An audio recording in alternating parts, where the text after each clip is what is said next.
Hi everyone, welcome to OTW News, also known as Out of This World. I am Patrick and I am super happy to be back.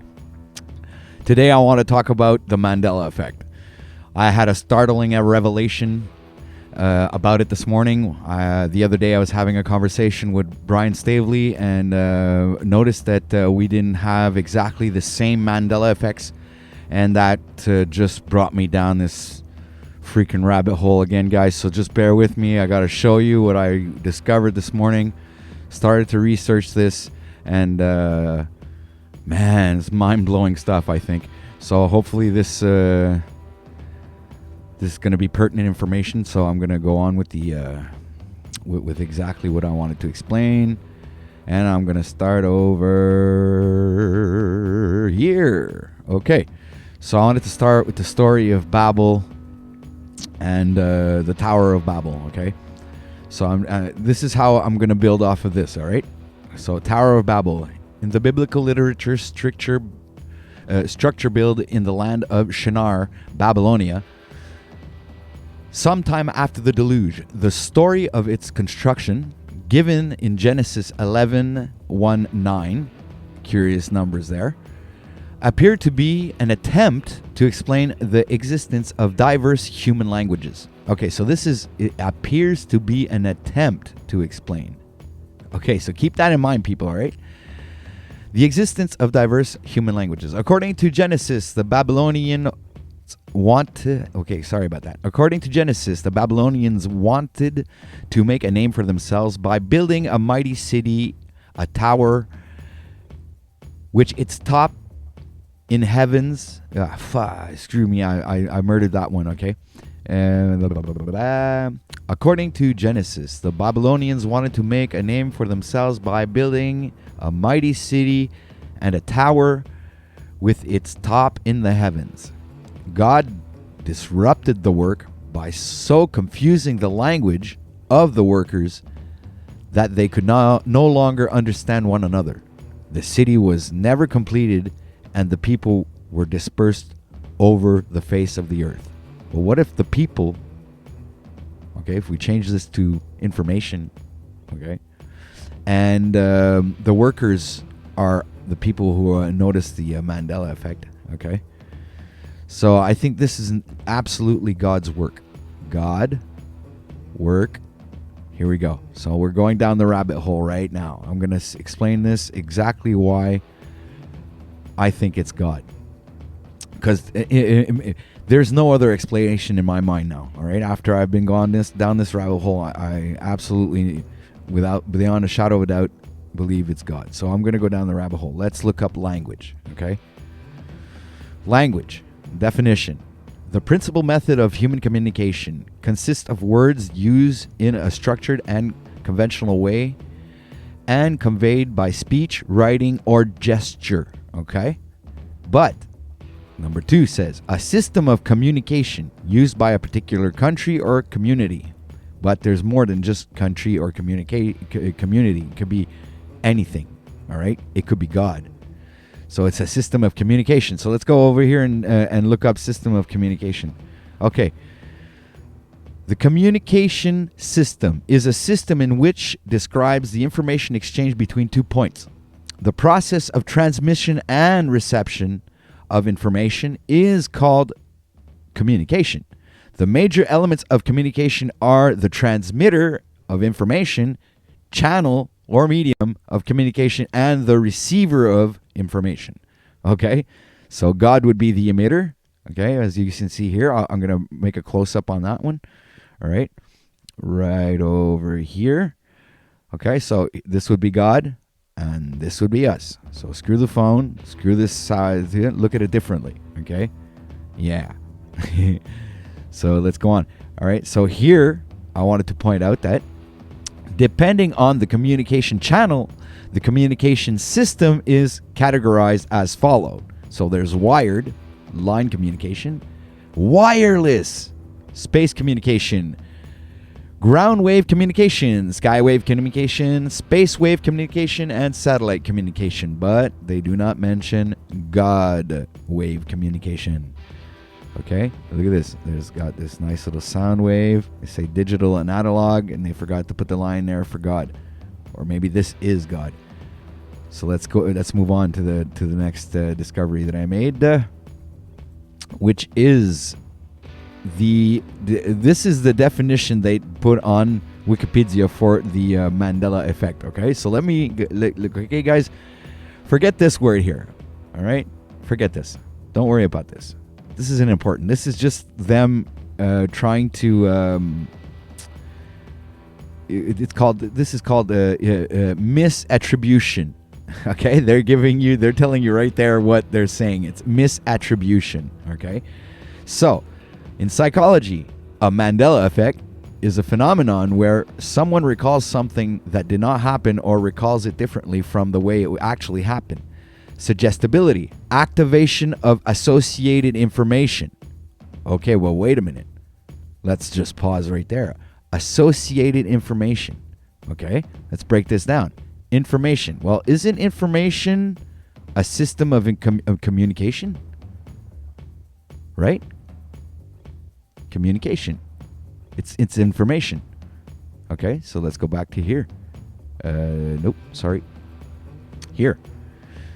The incorporation of misinformation and source misattribution have been suggested to be several mechanisms underlining a variety of types of Mandela effects. Okay, I don't like this word, but I don't like the word Mandela effect either, because I think it's a made-up word. Okay, I think they did that on purpose, because if you look at the two first letters, it's M-E, right? So I would call it the M-E phenomenon, the me phenomenon, which if you look at it in a different perspective, it would be 33 phenomenon. Okay, so here was then I decided to look up, okay, first person to report the Mandela effect. So it was Fiona Brome who reported having vivid and detailed memories of news coverage of South African whatever, I murdered that one, leader Nelson Mandela dying in a prison in the 1980s. But okay, so whatever, right? So this is what brings me to this part. So I decided to put her in the gematria thing just to see. I was curious, so I was going down another rabbit hole, and look what it brought up. Lucifer, I mean, come on, man. Satanas, commander-in-chief, capitalism, cult. Oh man, this is absolutely crazy, insane shit. So, obviously, look at this. I hate you, and all the number is 323. 323. 323. Everything is 323 here. So her name is freaking revealing just when you go through Jewish gematria. And here's English gematria, Santa Claus, and everybody knows what that is, right? I mean, it's Satan Claus, whatever. Okay, and this is it. Airplane mode, what universe? What? Michael Jordan, Scooby Doo. That I found that really weird, because I have a new dog, and he's Scooby Doo, the race of Scooby Doo, Grand Terrier, I think. Yes, I'm pretty sure. Anyway, the creator, God's house. So anyway, that's just like the gematria rabbit hole, but it brought me down that rabbit hole. But watch this.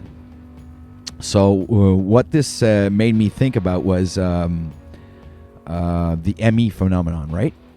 So when I typed in the ME phenomenon, it brought me to, let me see, where was it?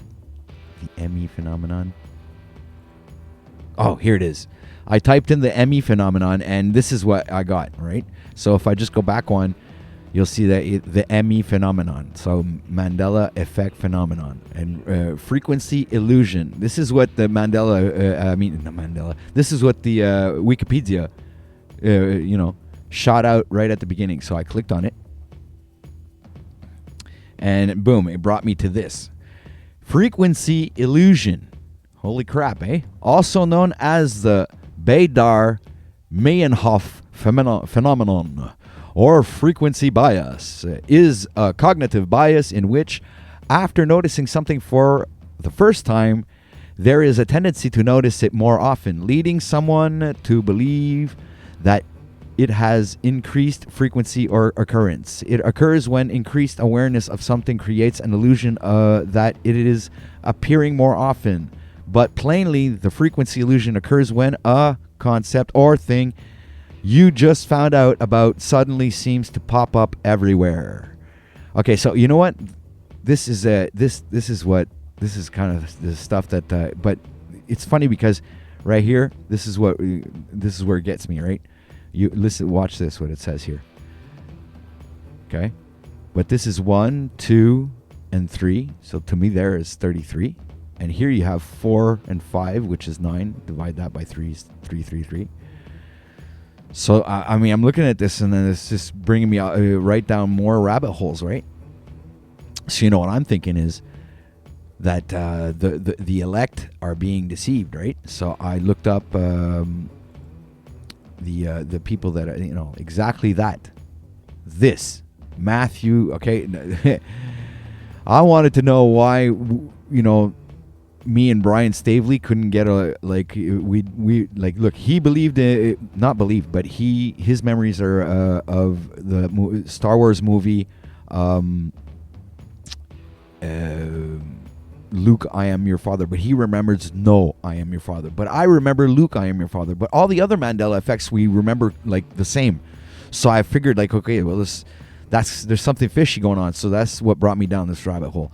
So now if I'm looking at can the elect be deceived? So this is Matthew 24:24. There's no coincidences, people. Look at that. Okay, so 2 + 4 is 6. 2 + 4 is 6. 66. Divide that is 33. Okay? I'm not making this up. This is just pure coincidences. Just like that. Just because I decided to type this in the thing. And look, I'll just go back one. All right, guys? And I'll show you. Even the elect will be deceived. That's what I typed in. And it says Matthew 24:24. So I clicked here, clicked here in Bible Gateway. And that's where it brought me. So I was like completely baffled. I looked this up and that's what happened. But this isn't the same site. Oh, that's odd.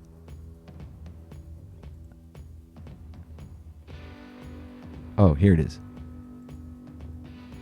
There we go. Okay, well, the other site is pertinent because it literally gives you the Bible scripture. So I'm going to go back there, okay, and read the Bible scripture. It was right there, but we'll read it here. For there shall arise false Christs and false prophets, and shall show great signs and wonders, insomuch that, if it were possible, they shall deceive the very elect. And so this is like all the same thing here, but in different Bible versions. So if you guys want to look it up, all you have to do is type in Matthew 24:24, which I don't think is a coincidence at all. I think it's absolutely crazy. So you know what that would mean, really, to me is that this person here, this person, which I think is a fictional person, completely made up. You know why? Because of the gematria stuff. If you think these people don't come up with these things and didn't already go through all this gematria thing and calculate the letters and things of that name, I think that person is a completely made up person, and that this is all a scam from their part to try to mislead people in believing that it was this. You understand? Okay? But in fact, it was this right here. That. This is what's going on, people. I think that we are in Babylon right now. This is right now. This is happening in real time. You get it? This isn't a history book. This is like a living book that's traveling through time with us. And it's just telling us what's happening, like the never-ending story book that just keeps on writing what's happening while it's happening, right? So I think that the Bible is something like that or whatever, because here I think that we are the Babylonians, you know, they wanted to make a name for themselves, but for some reason that just doesn't sound right to me. But like maybe it's not exactly a name for themselves. I think this is really badly explained, but anyway.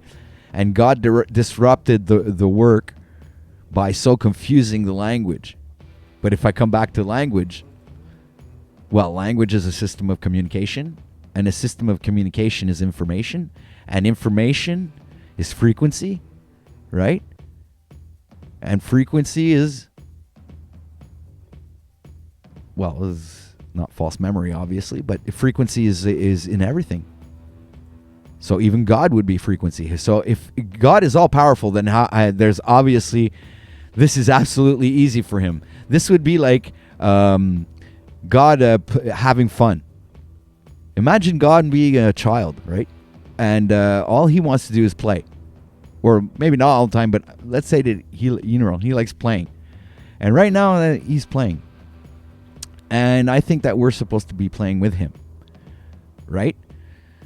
So whoever has been Mandela affected and has to understand that this is probably the calling, okay? It's some sort of calling. And what happens is when they come out with this information, and you're trying to seek out what happened to you and what's going on, they lead you down false tracks, right? Okay, and instead of bringing you back to where it all begins, because I figured it was much more simple than just coming up with a bunch of theories and you know, like ideas about, like, well, I figured I just start with the basics, like I go with the language, communication. I went down the rabbit hole, and this is the type of thing that just came out, right? So in other words, what I'm trying to do, I think, is prove that they're wrong, that God really does exist, and God is really, he's the mastermind behind all of this. And for some reason,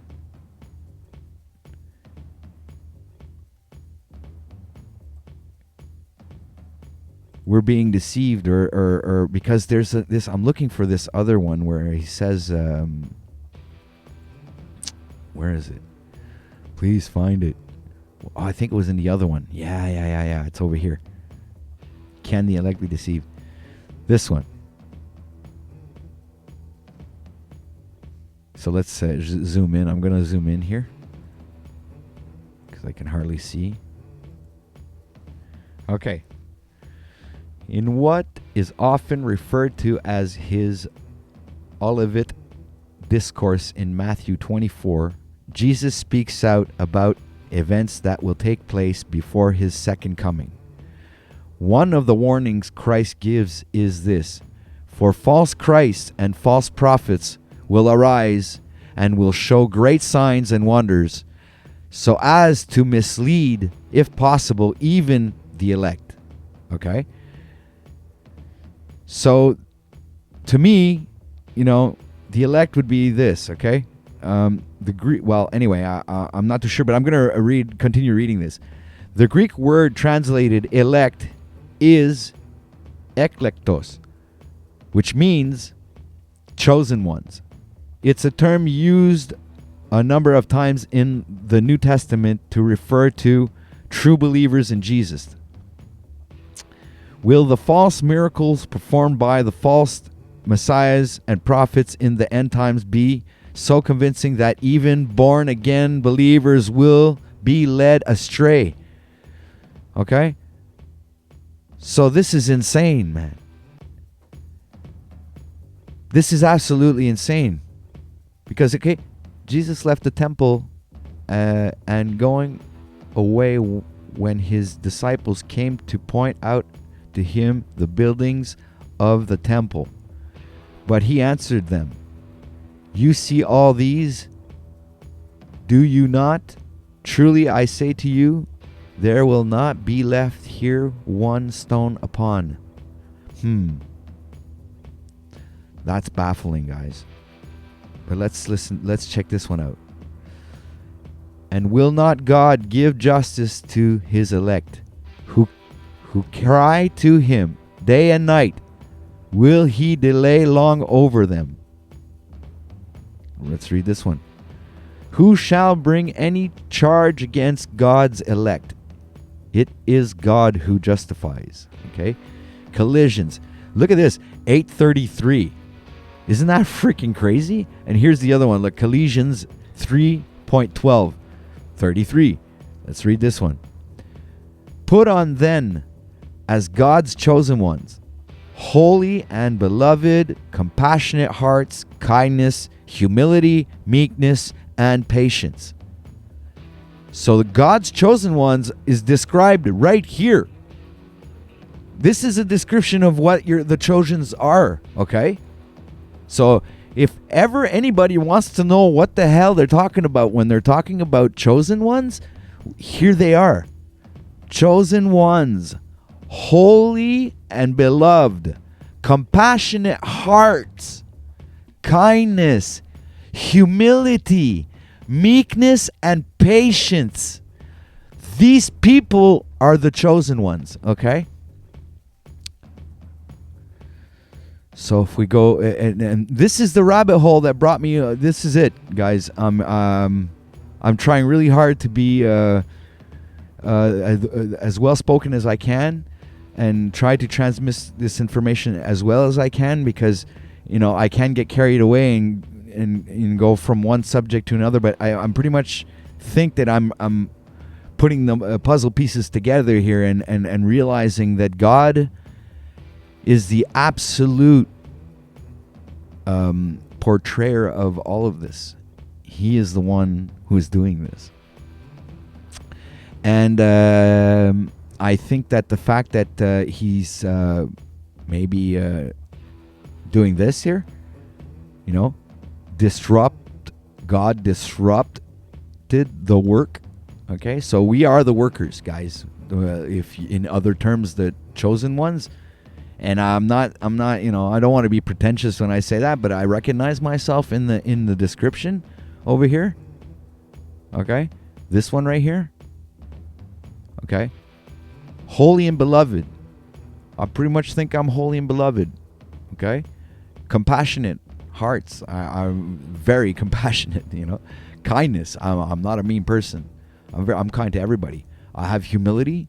I do not try to boast or stuff like that. And if I do, then I would apologize for being like that.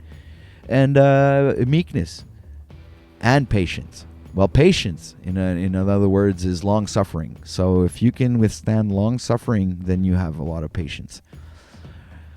So I mean, this is why I get that from thinking maybe I would be one of them, and Brian Stavely as well, and a lot of other truthers out there who are really trying to make a difference and really trying to change things and really trying to sometimes I think God is just having fun with us, you know, and this is how he does it, because maybe there's a reason. Maybe he doesn't want us to wake other people up. Maybe he wants us to gather together and exchange within and try to find God together. But because I don't understand what other reason this would be happening besides the fact that God is just having fun with us. He's just having a good time. If you think of as God as a child, and in the scriptures it says to enter the kingdom of God, you have to be a childlike. So I gather in my thoughts that if you want to, know how God thinks, I think you have to think like a child, and that's how you enter the kingdom of God, because he wants to play. What do kids love doing? What do children love doing? What do they love doing all the time? And they could do that 24/7. They wouldn't stop until they fell asleep. Well, play, have fun, with their friends, or even with their parents or whatever. All they want to do is have fun and play. So I think if children become mean or they go astray, and it's because they don't get that attention. And I think if God would be a child, I think he's seeking attention. Would he not? So, and how else would that work if he was an almighty being, not like a person or a statue or whatever belief system? Then he was like omnipresent but he was childlike. Well, this would be some kind of strange fun that he would be having, wouldn't it? All right, because it's not really harming anybody, but it's getting people to ask themselves questions, right? And going down these rabbit holes and trying to explain what's going on. So I think that would be the whole thing. And I hope you guys like this little presentation, because this is a revelation I had this morning, and it just brought me down this rabbit hole. So I hope you guys like this video. Shout out to everyone out there, and shout out to everybody. In other words, all the new subscribers and whoever is out there listening and watching to OTW News. I would like to shout out We Are Awake TV. I would like to shout out Sunkist. I would like to shout out Pineal Power. I would like to shout out everybody in the We Are Awake TV community and beyond. So this is all I have for you guys today. Like and share. And if you're already subscribed, well, I'm really happy. And if you're not, well, click the subscribe button. And don't forget to click the bell, because that's very important. If I got new videos, if you like the content, then I guess you would like to know when I come up with some new content. So I'd like to say, have a great day. And stay tuned for the next OTW episode, show, podcast, live stream, anything you want, even bloopers. I do bloopers because I screw up sometimes, and I figured it would be a funny way of laughing at myself and trying to make other people laugh. So check out my videos, and thanks for being here. Have a nice day. Peace.